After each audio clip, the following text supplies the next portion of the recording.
The mining colony on Kepler 442b was dying. The distress signal had been broadcasting for 3 days, growing weaker with each transmission. Admiral Vex High of the Galactic Confederation Navy stared at the tactical display aboard his flagship, watching red dots move across the screen like drops of blood. Zephyrian raiders, sir, his tactical officer reported. At least 3 full battle groups. They've surrounded the colony completely. Vex High's 4 eyes narrowed. The Zephyrians were known throughout the galaxy for their brutality. They took what they wanted and left nothing behind but ash and corpses. The mining colony had 12,000 civilians, including families and children. How long until our nearest fleet arrives? Vex High asked. 18 hours, Admiral. Too long. By then, the colony would be nothing but rubble and memories. Vex High was about to order what ships he had in the area to attempt a rescue when his communications officer spoke up. Sir, we're receiving a transmission from an unknown vessel. They're requesting permission to assist. Unknown vessel? Vex High's tentacles twitched with curiosity. Display it. The main screen flickered, showing a ship unlike anything in Confederation records. It was angular and gray, built for function rather than beauty. Strange markings covered its hull and weapon ports dotted its surface like dark eyes. This is Commander Sarah Chen of the Earth Defense Force destroyer HMS Relentless, came a voice through the speakers. We received the distress call and are en route to assist. Estimated arrival time is 4 hours. Vex High had heard whispers of these humans, a new species that had recently made contact with the Confederation's outer colonies. Their technology seemed primitive compared to most galactic civilizations, but something about them made even seasoned diplomats nervous. Commander Chen, Vex High replied, I appreciate your offer, but you don't understand the situation. The Zephyrians have over 60 ships and 15,000 warriors. What force are you bringing? There was a pause. 1 battalion, Admiral. About 800 soldiers. Vex High's bridge crew exchanged glances. His tactical officer whispered, Sir, that's suicide. The Zephyrians will tear them apart. Commander, Vex High said carefully, perhaps you should wait for Confederation reinforcements. This enemy is extremely dangerous. Admiral, with respect, we've dealt with dangerous enemies before. We'll handle this. The transmission ended, leaving Vex High staring at the empty screen. He had seen many brave warriors in his long career, but this seemed less like courage and more like madness. 4 hours later, 3 human ships dropped out of hyperspace near Kepler 442b. They were small compared to the massive Zephyrian vessels surrounding the colony. Vex High watched through long-range sensors as the human ships moved into formation. What are they doing? His tactical officer asked. They're not even trying to hide. The Zephyrians will detect them immediately. Maybe that's the point, Vex High murmured. The Zephyrian response was swift and violent. 20 ships broke off from the colony siege to engage the humans. Vex High expected to witness a massacre, but what happened next changed everything he thought he knew about warfare. The human ships didn't run or try to fight in space. Instead, they launched hundreds of small pods toward the planet's surface while their ships provided covering fire. The pods were dropships, Vex High realized, carrying soldiers directly into combat. Admiral, his sensor operator called out, I'm reading massive energy signatures from the planet. The humans are engaging the Zephyrians on the ground. Vex High activated the planet's surface monitors. What he saw made his blood run cold, but not from fear of the humans losing. It was the opposite. Human soldiers moved across the battlefield like nothing he had ever seen. They worked together with perfect coordination, each squad knowing exactly where the others were and what they were doing. When Zephyrians attacked from one direction, humans flanked them from 3 others. When the aliens tried to use their superior numbers, the humans separated them into smaller groups and destroyed them piece by piece. But it wasn't just their tactics that amazed Vex High. It was their attitude. When Zephyrians charged with their traditional battle cries meant to strike fear into enemies, the humans didn't panic or retreat. They held their ground and fought back twice as hard. When a human soldier fell wounded, his comrades didn't abandon him. They fought even more fiercely to protect him. Get me a direct feed from the surface, Vex High ordered. The main screen showed Commander Chen leading a charge against a Zephyrian stronghold. She moved with calm precision, giving orders while dodging enemy fire. Her soldiers followed her without question, trusting her completely. Bravo team, take the left flank. Chen's voice came through the comm system. Charlie team, suppress that heavy weapons position. Delta, prepare for breach and clear. The humans moved like they shared one mind. They used cover effectively, supported each other's advances, and adapted instantly when plans changed. Most shocking of all, They showed no fear of death. When the situation called for sacrifice, human soldiers made it willingly to save their comrades or complete the mission. Within 6 hours, the impossible had happened. 800 human soldiers had defeated 15,000 Zephyrian warriors. The aliens who weren't dead were retreating to their ships in panic.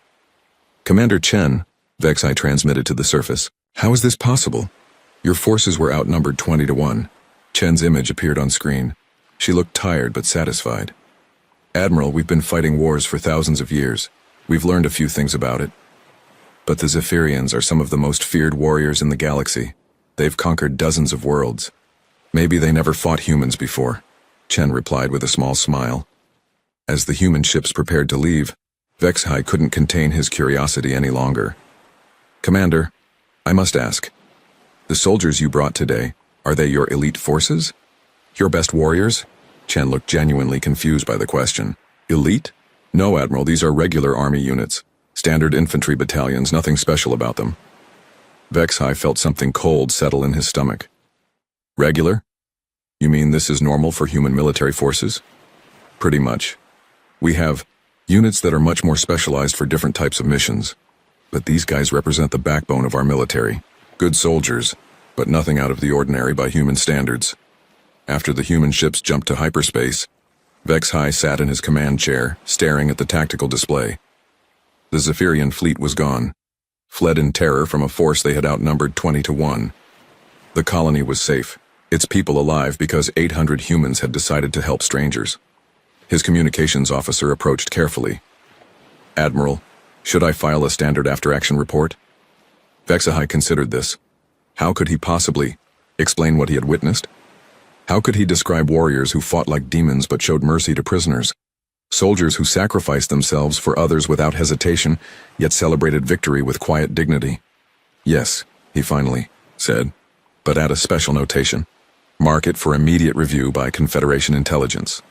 What should the notation say, sir? Vexai looked at the empty space where the human ships had been. Write this. If these are their regular forces, we need to learn everything we can about what else they have. As his flagship turned toward home, Vexai couldn't shake the image of Commander Chen's casual smile when she called her warriors nothing special. If 800 ordinary humans could accomplish the impossible, what could their special forces do? He wasn't sure he wanted to find out. 6 months after the Kepler 442b incident, the Galactic Confederation Council chambers buzzed with nervous energy. Representatives from dozens of species filled the circular hall, their various forms creating a rainbow of colors and shapes. At the center podium, Admiral Vexai prepared to deliver his report on the newest members of the galactic community. Honorable counselors, Vexai began, his 4 eyes scanning the assembled crowd. I present my findings on the human military capabilities as observed during the Kepler colony rescue operation. The massive holographic display behind him activated, showing footage from the battle. Many counselors leaned forward in their seats. Stories of the human victory had spread across the galaxy like wildfire, but few had seen actual evidence. Counselor Threndi, a tall insectoid being from the Hyvac collective, raised one of her blade-like arms. Admiral, before you begin, I must ask, are these reports accurate? 800 humans defeated 15,000 Zephyrians. The reports are conservative, if anything. Vexai replied. The humans lost only 37 soldiers. The Zephyrians lost over 12,000. A ripple of disbelief passed through the chamber. The Zephyrians had been a plague on the galaxy for centuries. Their warrior culture and brutal tactics had made them feared across dozens of star systems. Show us how they fight, called out Counselor Mextor, a crystalline being whose body reflected the chamber lights. We need to understand what makes them so effective. Vexai activated the first recording. The holographic display showed human soldiers moving across the battlefield. Notice their coordination, he pointed out. Each unit knows exactly where the others are and what they're doing. They don't need constant communication because they think the same way. The footage showed a squad of humans being surrounded by Zephyrian warriors. Instead of panicking, they formed a defensive circle and called for support. Within minutes, 2 other squads attacked the Zephyrians from behind, while a third provided covering fire from elevated positions. They plan for everything, Vexai continued. When Plan A fails, they immediately switch to Plan B. When that fails, they have Plans C, D, and E ready to go. Counselor Jekra, whose species had fought the Zephyrians for decades with limited success, stood up. "Admiral, the Zephyrians are not cowards. What made them retreat so quickly?" Vexai switched to another recording. "Watch this engagement, carefully." The display showed a human medic running into heavy fire to reach a wounded comrade. Instead of retreating when the medic was shot, more humans charged forward to protect both their wounded friends. The Zephyrians, who were used to enemies breaking when they took casualties, found themselves facing an enemy that fought harder when their people were hurt. "The humans have a saying," Vexai explained. "They leave no one behind. This isn't just a rule, it's something they believe completely. A human soldier knows that his comrades will die before they abandon him. This makes them willing to take risks that would terrify other species. But surely they have limits," Counselor Threndy argued. "No species fights without fear." "They do feel fear," Vexai agreed. "But they don't let it control them. Watch this." The next recording showed Commander Chen leading a charge against a fortified Zephyrian position. Enemy fire filled the air around her, but she kept advancing. Her soldiers followed because they trusted her judgment completely. "Human military culture is based on something they call discipline," Vexai said.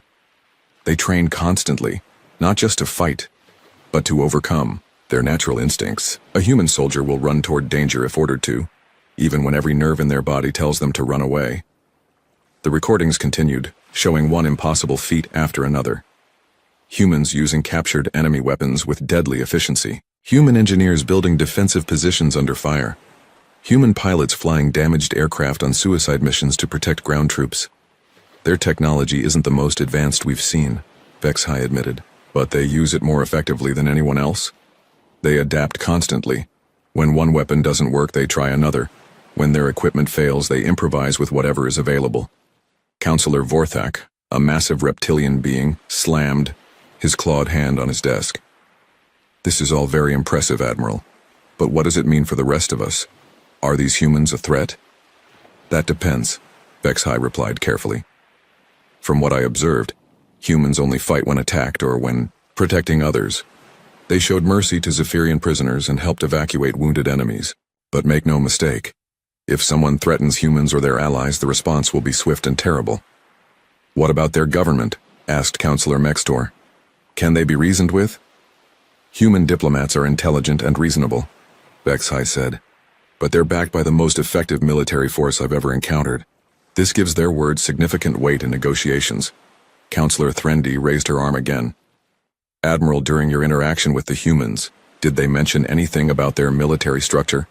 Do they have specialized forces beyond these regular troops?" Vexai paused, remembering his conversation with Commander Chen. When I complimented their soldiers' performance, Commander Chen seemed surprised. She said they were just regular army units, nothing special by human standards. The chamber fell silent. If these devastating warriors were considered ordinary by human standards, what did their elite forces look like? "I made discreet inquiries during subsequent diplomatic meetings," Vexai continued. "Human officials become very quiet when asked about their specialized military units. They use terms like classified and need-to-know basis. But I did learn that they have something called special forces." "Special forces?" Counselor Jekra leaned forward. "What are they?" "I don't know," Vexai admitted. Every time I asked, human officials changed the subject. But from their body language and tone, these special forces are something they take very seriously. "How serious could they be?" Counselor Vorthak growled. "We've seen what their regular troops can do. How much better could their elite be?" "That's what worries me," Vexai said quietly. "If humans consider the warriors we saw to be ordinary, what does that say about the ones they consider extraordinary?" The chamber erupted in worried conversations. Representatives whispered among themselves, in dozens of languages, all discussing the same question. What were humans hiding? "There's something else," Vexai said, raising his voice to restore order. "During my research, I discovered that humans have been fighting wars on their home planet for their entire recorded history. They've been testing and improving their military tactics for thousands of years against enemies who know all their strategies." "What does that mean?" Counselor Mextor asked. "It means that every human military unit has faced opponents who were just as smart, just as well-trained, and just as motivated as they were. They've survived by becoming better at warfare than anyone else. The Zephyrians thought they were fierce warriors, but they had never faced an enemy that was fiercer. Counselor Threndy stood up slowly. Admiral, what do you recommend? Vex-High looked around the chamber at the worried faces of the Galactic community's leaders. I recommend that we make every effort to maintain good relations with humanity. As long as we're their friends, we have nothing to fear. But I also recommend that we never, under any circumstances, find out what their special forces are capable of. The vote to formally welcome humanity into the Galactic Confederation was unanimous. No one wanted to risk being on the wrong side of a species whose regular soldiers could defeat the galaxy's most feared warriors. As the council session ended, representatives from dozens of worlds made the same mental note. Whatever humans called special forces, it was probably better to never find out what they could do. The Joint Human Confederation Research Station at Wolf 359 was supposed to be a symbol of peaceful cooperation. Scientists from 12 different species worked together in the gleaming facility, sharing knowledge and building friendships across the stars. The station's defensive systems were minimal, just enough to deter pirates and prevent accidents. That's why the Korthak Empire chose it as their target. Admiral, we're receiving multiple hyperspace signatures, reported Lieutenant Hayes from the station's command center. 47 ships, all unknown configuration. Admiral Patricia Morrison, the station's human commander, studied the tactical display with growing concern. The approaching fleet was massive, far larger than any trading convoy or diplomatic mission. IFF. Signals? She asked. Nothing, ma'am. They're running silent. Morrison activated the emergency alert system. Throughout the station, alarms began blaring as scientists and support staff rushed to emergency positions. She opened a channel to the approaching fleet. Unknown vessels. This is Admiral Morrison of Wolf 359 Research Station. Please identify yourselves and state your intentions. The response came in the form of weapons fire. Energy beams lanced through space, striking the station's shields and sending shockwaves through the structure. Korthak Empire vessels, Hayes shouted over the noise. They're broadcasting on all frequencies now. They're claiming this system as Korthak territory. Morrison's jaw tightened. The Korthak Empire was known for its aggressive expansion and contempt for other species. They saw diplomacy as weakness and negotiations as opportunities to gain advantage before attacking. How many people are on the station? Morrison asked. 8,000, Admiral, including 3,000 civilians. Defense status? We have basic shields and 6 defensive platforms. Against a fleet this size. Hayes didn't finish the sentence. Everyone knew it was hopeless. Get me Admiral Vex-High on the emergency channel, Morrison ordered, and prepare all evacuation shuttles. While her communications officer worked to contact Confederation forces, Morrison studied the tactical situation. The Korthak fleet had positioned itself to prevent any escape from the station. Their ships were surrounding the facility like predators circling wounded prey. Admiral Morrison, came Admiral Vex-High's voice through the speakers. I'm receiving your distress signal. My fleet is 18 hours away at maximum speed. Too long, Morrison replied grimly. They'll have taken the station and captured or killed everyone aboard long before then. Can you hold them off? Morrison looked at the display showing 47 enemy ships versus 6 defensive platforms. Negative. We'll do our best. But this isn't a military station. We're not equipped for this kind of battle. The first wave of Korthak assault ships launched toward the station. Morrison watched them approach, calculating how long the defenses would last. Maybe an hour if they were lucky. Admiral, Hayes said quietly, there is one option. Morrison turned to look at her young lieutenant. What option? The emergency protocols, Section 7 Alpha. Morrison felt her breath catch. Section 7 Alpha was something she had hoped never to use. It was authorization to request assets that officially didn't exist, deployed by units that were never supposed to be acknowledged. Lieutenant, are you certain the situation warrants that level of response? Hayes gestured to the tactical display. Ma'am, in 30 minutes those Korthak ships are going to breach our shields. In an hour they'll be boarding the station. 3,000 civilians, Admiral, including families with children. Morrison closed her eyes for a moment, then walked to her command console. She entered her authorization codes and opened a channel that didn't appear on any official communication logs. Priority Alpha transmission to Terra Command, she said, into the encrypted communicator. This is Admiral Patricia Morrison, authorization code 7 Alpha 779. Wolf 359 Research Station is under attack by Korthak Empire forces. Estimated 47 vessels. Civilian casualties imminent. Request immediate deployment of Ghost Protocol assets. The response came back within seconds. Confirmed, Admiral. Morrison. Ghost Protocol assets are being deployed. Estimated arrival time is 12 hours. 12 hours? Morrison looked at the approaching enemy ships. We don't have 12 hours. Hold the line, Admiral. Help is coming. The first Korthak assault ships reached the station's defensive perimeter. Energy beams and missile exchanges lit up space around the facility. The station's shields flickered under the bombardment, while defensive platforms returned fire. Morrison coordinated the defense as best she could, but it was like trying to stop an avalanche with a bucket. One by one, the defensive platforms were destroyed.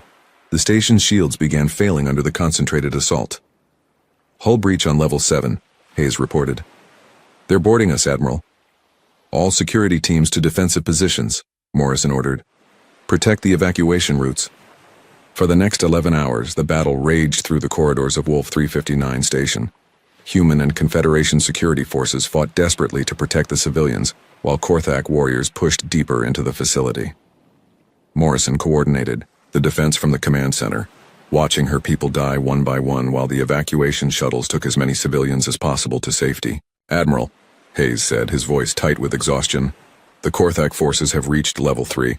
We can't hold much longer. Morrison looked at the tactical display. Most of the civilians had been evacuated, but her security forces were down to their last defensive positions. The Korthak would break through within the hour. Then something impossible happened. Admiral, the sensor operator called out in confusion. I'm reading 12 new contacts, small ships, running completely silent. Until now. Morrison looked at the display. 12 tiny ships had appeared near the Korthak fleet as if from nowhere. They were so small they barely registered on sensors. Where did they come from, she asked. I don't know, ma'am. 1 second nothing was there, the next second. The sensor operator paused, staring at his instruments. Ma'am, these ships don't match any configuration in our databases, but I'm reading human life signs aboard all of them. Before Morrison could respond, the 12 mysterious ships attacked the Korthak fleet. What happened next would be talked about in military academies across the galaxy for decades. The small human ships moved through space like dancers, dodging incoming fire while striking with impossible precision. They didn't fight like conventional spacecraft. They fought like predators. How are they doing this? Hayes whispered, watching the tactical display in amazement. One of the small ships appeared directly behind a Korthak cruiser, fired a single shot that penetrated the enemy's shields and destroyed its reactor, then vanished before return fire could reach it. Another ship seemed to phase through a Korthak destroyer's hull, planted some kind of device, and reappeared outside just as the enemy vessel exploded from within. Admiral Morrison, came a voice over the emergency channel. This is Ghost Team, Leader. We're taking care of your uninvited guests. Ghost Team Leader, how many ships do you have? Just these 12, Admiral. But that should be enough. Morrison stared at the tactical display. 12 ships against 47, and the humans were winning. No, they weren't just winning, they were dominating. The Korthak fleet, which had seemed unstoppable an hour ago, was being torn apart by opponents they couldn't even track properly. Ghost Team Leader, what kind of ships are those? Classified, Admiral. Let's just say we specialize in making problems disappear. Within 2 hours it was over. The Korthak fleet was either destroyed or fleeing in panic. The mysterious human ships had eliminated one of the most powerful military forces in the galaxy without taking a single casualty. Ghost Team Leader, Morrison transmitted. I need to know who you people are for my report. Negative, Admiral. Ghost protocol assets don't appear in official reports. As far as anyone knows, the Korthak fleet suffered a reactor malfunction and destroyed themselves. But the sensor logs will show equipment failure during the battle. Technical difficulties. These things happen. Morrison understood. Whatever she had just witnessed was supposed to remain secret. But she had to ask one question. Ghost Team Leader, are you Special Forces? There was a long pause before the answer came. Admiral, if we told you what we really were, we'd have to kill you. And we like you too much for that. The 12 ships vanished as mysteriously as they had appeared, leaving Morrison staring at empty space. She turned to Hayes, who was looking at her with wide eyes. Lieutenant, prepare the official report. Equipment malfunction caused the Korthak fleet to suffer catastrophic reactor failures. No human military assets were involved. Ma'am, what about what we saw? Morrison looked at the tactical display, still trying to process what had happened. 12 humans had just destroyed 47 warships without breaking a sweat. What we saw, Lieutenant, is why the galaxy should be very grateful that humans are on their side. As Wolf 359 station began repairs, Morrison couldn't stop thinking about the Ghost Team Leader's final transmission.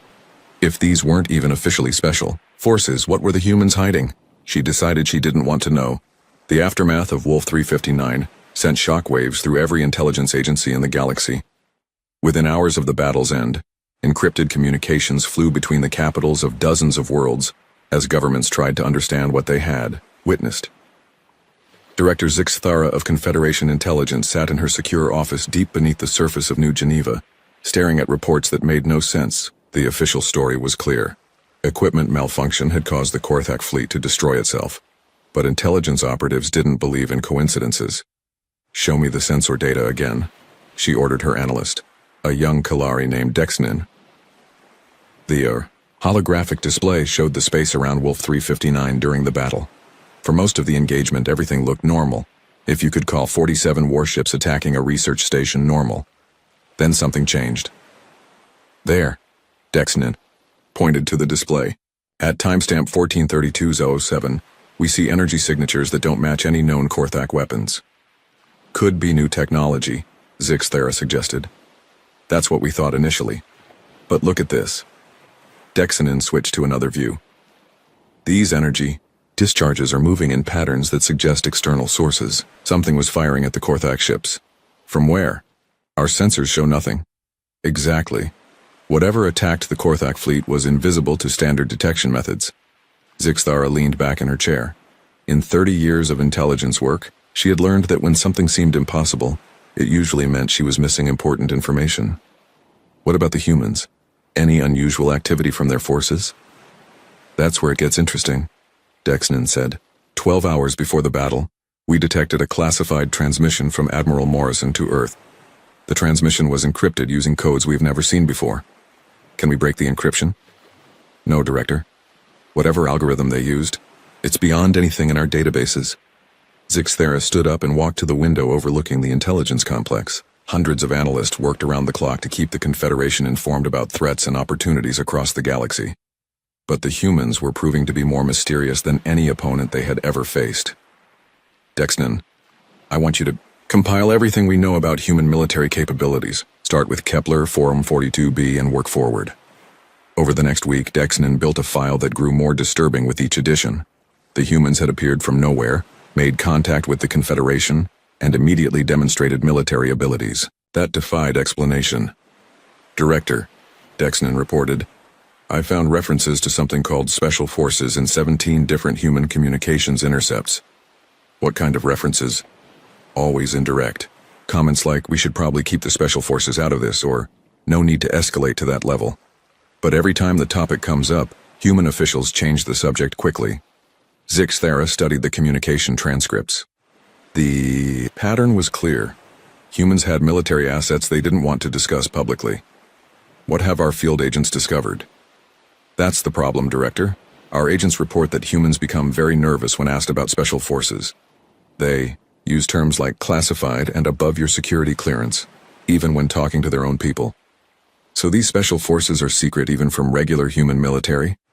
It appears so. But I found something else. Dexnin activated a new display. I've been analyzing human military structure based on public information and intelligence reports. Their regular forces are organized into standard units: Army, Navy, Air Force, Marines. But there are gaps in the organizational charts. What kind of gaps? Budget allocations that don't correspond to known units. Personnel records with classification levels beyond anything their regular military uses. And references to operations that officially never happened. Zixthara felt a chill run through her body. Show me the operations. The display showed a timeline of human military actions over the past several years. Most were straightforward.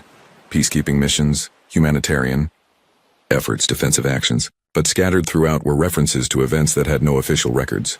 Here, Dexnin pointed. 18 months ago, the pirate fleet that was terrorizing the Vega system suddenly disappeared. No distress calls, no wreckage, no survivors. They simply vanished. Space is dangerous. Ships disappear. 43 ships don't disappear simultaneously without a trace. Especially not when they were known to be hiding in a nebula that provided perfect sensor cover. Zixthara looked at the next entry. What's this one? The Syndicate of Geth. Remember them? Criminal organization that specialized in slavery and illegal weapons trafficking. Their entire leadership was found dead in their supposedly impregnable Fortress on Titan 7. Security recordings showed nothing. No signs of forced entry. No evidence of how the assassins got in or out. Could be internal conflict. 27 bodies, all killed by different methods, all at exactly the same time. Director. Someone infiltrated a fortress designed to keep out entire armies, eliminated targets spread across 12 different locations, and escaped without leaving any trace. The pattern continued through dozens of incidents. Criminal organizations, destroyed overnight. Terrorist cells eliminated with surgical precision. Corrupt officials exposed and arrested after their secret communications were mysteriously leaked to authorities. Dexnin, Zixthera said slowly. What you're describing sounds like a shadow military force capable of operations that regular forces can't or won't perform, Dexnin finished. Something designed for missions that never officially happen. How many different types might there be? Dexnin activated another display. Based on operational patterns, I estimate at least 12 distinct specializations. Naval operations, ground infiltration, assassination, sabotage, intelligence gathering, counter-terrorism, and others we probably haven't identified yet. Zixthera sat down heavily. The implications were staggering. If humans had been operating secret military units across the galaxy for years without anyone noticing, what else were they capable of? Director, Dexnin said quietly, there's one more thing. I found references to recruitment standards for these special forces. What kind of standards? The humans have a phrase, only the best of the best of the best. Apparently, being qualified for regular human military service isn't enough. These special forces recruit from the top fraction of their most elite units. So these are the best warriors from a species whose regular soldiers can defeat the Zephyrians 20-1? It appears so. Zixthera stared at the data scrolling across the display. Each piece of evidence pointed to the same terrifying conclusion. Humanity possessed military capabilities that made their demonstrated abilities look insignificant by comparison. Dexnin, how do we verify this? How do we confirm that humans have these special forces? We don't, Dexnin replied. Every investigation we've attempted hits classification walls. Every inquiry gets redirected. Every attempt to gather evidence results in our agents being politely but firmly told that some subjects are not open for discussion. What about other intelligence agencies? Surely someone has more information. I've reached out through unofficial channels. The Altarian Intelligence Service, the Kepler Security Bureau, even the Zephyrian Military Intelligence. What's left of it after Kepler 442b? They all have the same story. Humans have secrets, and those secrets involve military capabilities that nobody fully understands. Zixthera walked to her secure terminal and began typing a classified report to the Confederation Council. After 30 years in intelligence work, she had learned to trust her instincts, and her instincts were screaming warnings. What should our recommendation be? Dexnin asked. Simple, Zixthera replied without looking up from her report. Whatever. Humanity is hiding. We make absolutely certain we never give them a reason to stop hiding it. 2 days later, the Confederation Council passed a classified resolution. Humanity would be given every diplomatic courtesy, every trade advantage, and every benefit of the doubt in all future negotiations. The resolution didn't explain why, but every council member understood the unspoken message. Some secrets were better left undiscovered. 1 year after first contact, the Grand Assembly Hall of the Galactic Confederation had never seen such a gathering. Representatives from every member species filled the massive chamber, their varied forms creating a spectacular display of galactic diversity. At the center of it all, a delegation of humans sat quietly, seemingly unaware of the profound impact their presence had made on the galaxy. Admiral Vexhai approached the ceremonial podium, carrying an ornate crystal artifact that caught the light from hundreds of sources. The Protector of Peace award had been given only 7 times in the Confederation's 1,000-year history, and never to such a young species. Honored representatives, Vexhai began, his voice carrying clearly through the chamber's acoustic systems. We gather today to recognize a species that has fundamentally changed our understanding of courage, honor, and military excellence. The human delegation sat with quiet dignity. General Maria Rodriguez, Admiral James Chen, and Ambassador Susan Martinez represented Earth's military and diplomatic leadership. They looked comfortable but alert, the way professionals did when surrounded by important events. When we first encountered humanity, Vexhai continued, we thought we understood warfare. We had seen the Zephyrian berserkers, the Korthak battle fleets, and the systematic campaigns of the hegemony. But humans showed us that we had only seen the crude beginning of military science. The chamber's main display activated, showing recordings from Kepler 442b. Even a year later, the footage of 800 humans defeating 15,000 Zephyrians still seemed impossible to many observers. Human military doctrine has brought unprecedented peace to our galaxy, Vexhai announced. The Zephyrian Empire has abandoned raiding in favor of diplomatic solutions. The Korthak have signed their first non-aggression treaties in centuries. Pirates and terrorists have fled to the rim worlds, unwilling to risk human intervention. Scattered applause filled the chamber. It was true. The galaxy had become remarkably peaceful since humans had demonstrated their capabilities. Most conflicts now ended with negotiated settlements rather than prolonged warfare. Therefore, Vexhai raised the crystal artifact. It is my honor to present humanity with the Protector of Peace Award in recognition of your service to galactic stability and your commitment to protecting those who cannot protect themselves. As Ambassador Martinez accepted the award, Vexhai noticed something strange. The human military officers were whispering among themselves and smiling. Not the polite smiles of diplomatic ceremony, but the amused grins of people sharing a private joke. Ambassador Martinez, Vexhai said after the formal ceremony concluded, your military colleagues seem to find something entertaining about today's proceedings. Martinez glanced at General Rodriguez, who was still grinning. Admiral Vexhai, I think they're just enjoying the irony of the situation. What irony? Well, Martinez said diplomatically.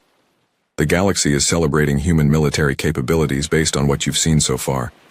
But from our perspective, you haven't really seen our military capabilities yet. Vexhai felt that familiar cold sensation in his stomach. What do you mean? General Rodriguez leaned forward, her eyes twinkling with amusement. Admiral, everything you've witnessed, Kepler 442b, Wolf 359, all of it, has been handled by our conventional forces. Regular Army, standard Navy units, basic special operations. Basic special operations? Vexhai repeated. The teams that hit the Korthak fleet were good, Admiral Chen added. But they were just one of our Tier 3 units.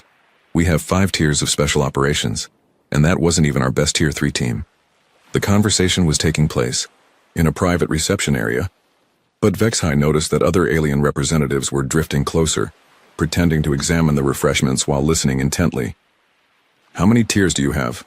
Asked Counselor Threndi, who had given up all pretense of not eavesdropping. Officially? 5 tiers, Rodriguez replied. Unofficially? Well, let's just say that some of our capabilities don't appear on any organizational chart. What's the difference between the tiers? Counselor Mextor asked, his crystalline body reflecting his nervous energy. Tier 1 is what you saw at Kepler 442b, Rodriguez explained. Elite conventional forces, Rangers, SEALs, Marines Force Recon. Very good at what they do, but they operate more or less like traditional military units. And Tier 2? More specialized. Delta Force, SAS, Spetsnaz Alpha Group. They handle missions that require surgical precision and absolute secrecy. Tier 3?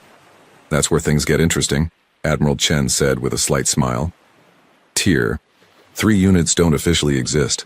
They handle problems that need to disappear completely, without any evidence that intervention ever occurred. Vexhai thought about Wolf 359. 47 Korthak ships had simply vanished, leaving no trace of what had destroyed them. And Tiers 4 and 5?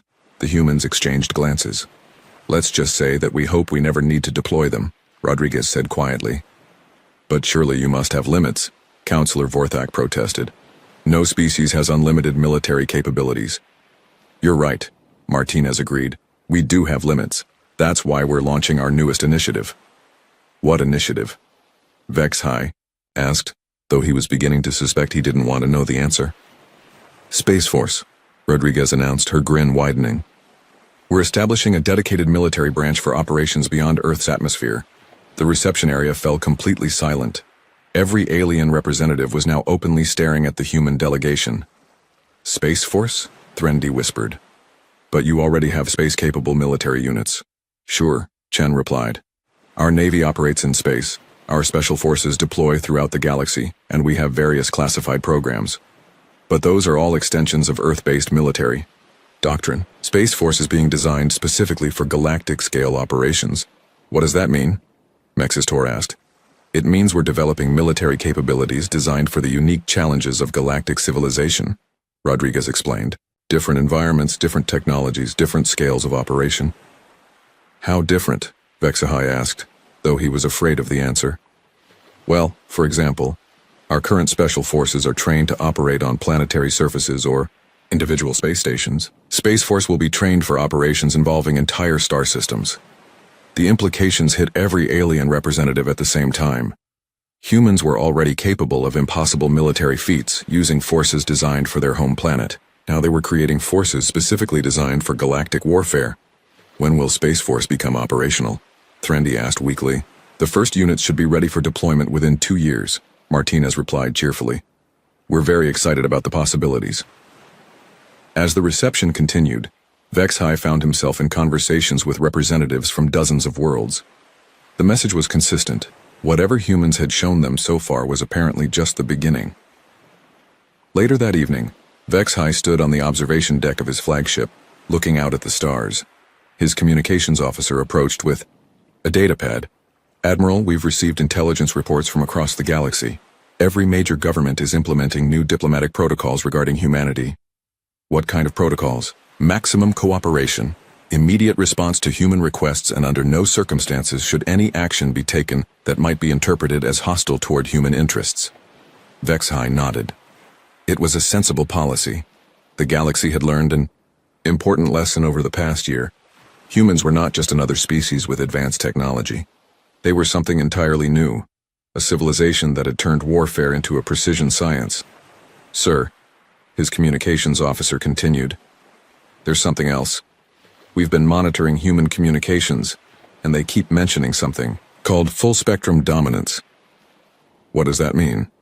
We're not sure, but every time it comes up, human military officers get the same expression that General Rodriguez had today. Vexhai looked out at the stars, thinking about humanity's casual announcement of Space Force.